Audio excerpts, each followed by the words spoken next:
क्या आप जानते हैं कि एक छोटे से ब्राह्मण बालक ने केवल 3 कदम में पूरा ब्रह्मांड नाप लिया था? और क्यों एक महान दानवीर राजा को अपना सब कुछ त्यागना पड़ा? आज हम जानेंगे भगवान विष्णु के वामन अवतार की अद्भुत कथा। बहुत समय पहले एक प्रतापी और दानवीर राजा थे, राजा महाबली।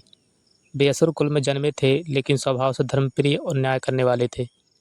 अपनी तपस्या और पराक्रम के बल पर उन्होंने तीनों लोकों पर अधिकार कर लिया था, स्वर्ग, पृथ्वी और पाताल पर।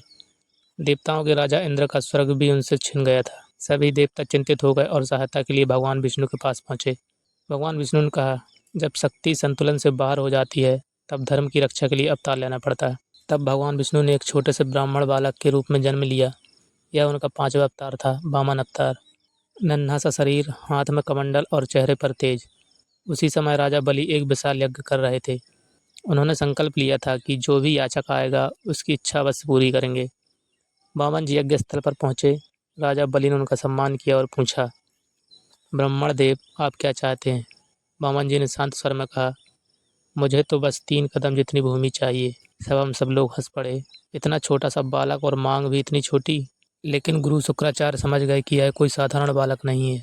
उन्होंने राजा बलि को चेतावनी दी, यह स्वयं विष्णु है, सावधान रहो। परंतु राजा बलि ने उत्तर दिया, यदि स्वयं भगवान मेरे द्वार पर याचक बनकर आए हैं, तो इससे बड़ा सौभाग्य क्या होगा। और उन्होंने वचन दे दिया। जैसे ही वचन दिया गया, वामन का रूप बदलने लगा। वह बालक अचानक विशाल और दिव्य रूप में परिवर्तित हो गया। पहले कदम में उन्होंने पूरी पृथ्वी नाप ली, दूसरे कदम में पूरा स्वर्गलोक। अब तीसरे कदम के लिए कोई स्थान शेष नहीं था। तब भगवान विष्णु ने पूछा, राजा बलि, तीसरा कदम कहाँ रखूं? राजा बलि ने सिर झुका दिया और कहा, प्रभु, तीसरा कदम मेरे सिर पर रख दीजिए।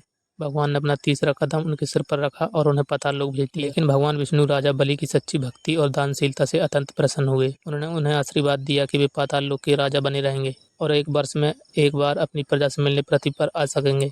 कहा जाता है कि इसी घटना की स्मृति में केरल में ओणम पर्व मनाया जाता है। कहानी का संदेश साफ है।